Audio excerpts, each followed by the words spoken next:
Today, I want to show you a really cool workaround to see each of your conversion actions separated out and added into the columns in the Google Ads dashboard. I just think this is super cool. I hope it helps you guys quickly and easily glance through your numbers and see what's going on in your business. Hey guys, it's Regina here. Today I want to show you a really cool workaround to see each of your conversion actions separated out and added into the columns in the Google Ads dashboard. It's really handy, especially in scenarios where, you might be capturing leads from a web form, and you might also be capturing leads from incoming calls, and you might also have a lead magnet, right? And you want to see how many conversions did I get of each. It becomes especially handy in two different scenarios that we run into all the time. One is where, we're running call extensions, which is where people can just click on the phone number straight from the ad and they actually never visit the site. Those tend to bring in lots of leads, but also low quality leads. So it's really nice to be able to separate those out and view them really quickly when we see them in the dashboard. Like, okay, we can see the total amount of conversions, but how many were call extension leads? Because those are probably like 80% low quality. That's just I'm just throwing numbers around. I don't know if 80% is a realistic number, but you know what I mean. If you're working on quality, call extensions are always going to be lower than the other leads.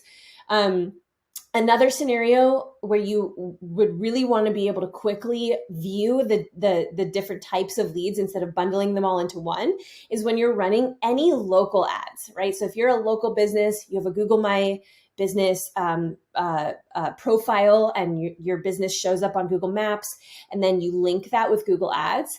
Google Ads is going to run most campaigns nowadays will run the local ads extension.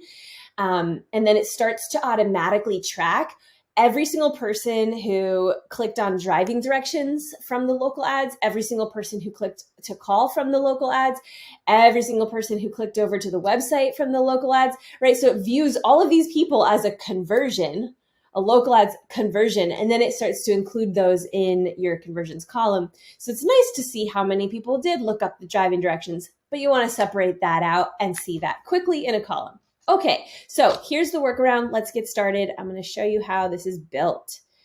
Okay, so I'm going to put my face over here. First thing I'm going to do in this account is show you guys by separating. I'm going to segment by conversions and then conversion action.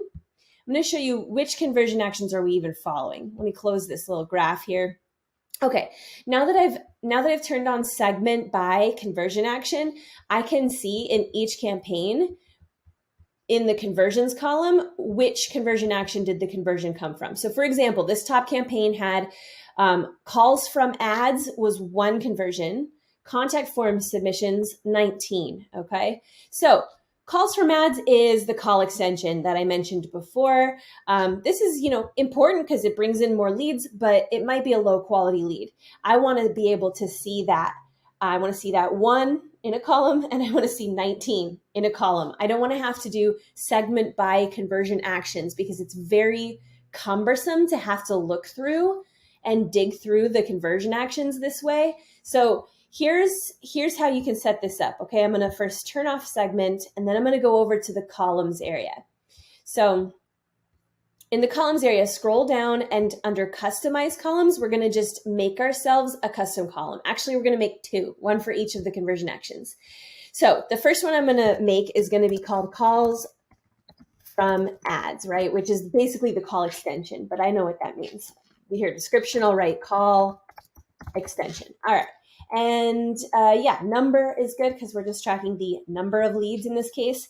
All right. So what we want to do conversions. Now, I really like the conversions by conversion time metric rather than just conversions, because it shows you the conversion on the day the conversion actually happened, whereas the conversions column will just show you the conversions on the day of the first click, right? Which could have been months ago.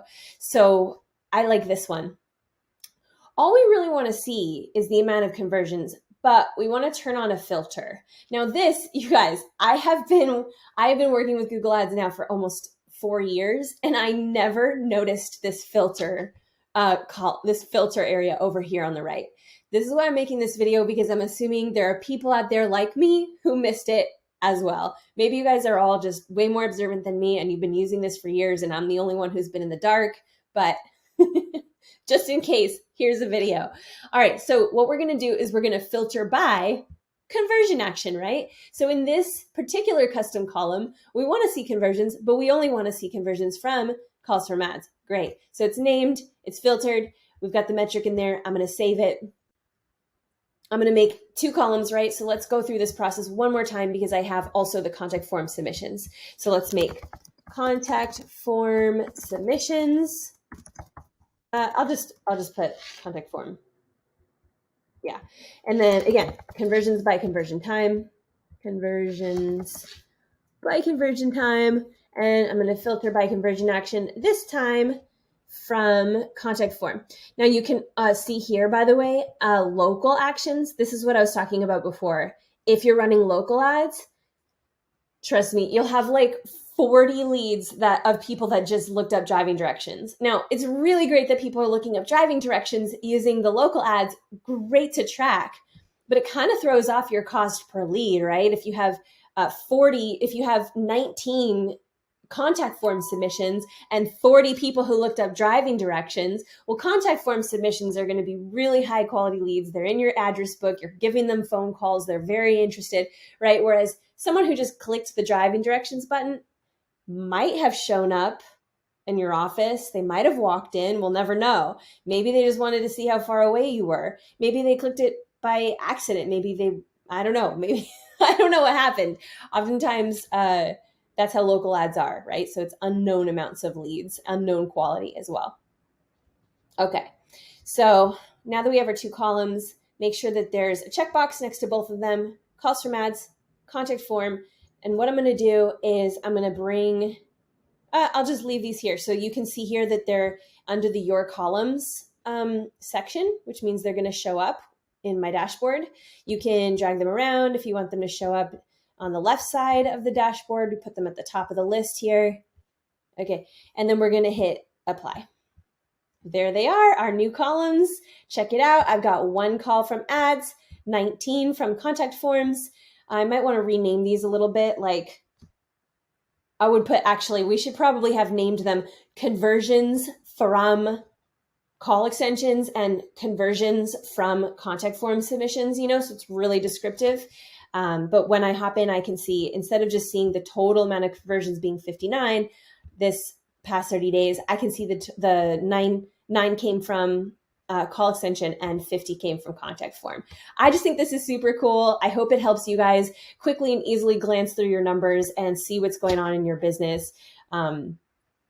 Knowing this, you might say, oh, okay, well, I'm finding that the incoming call leads are actually, we want more of those because we like talking to people, right? So this number, now that you have it in a column, you could really try to focus your ads on getting that number up.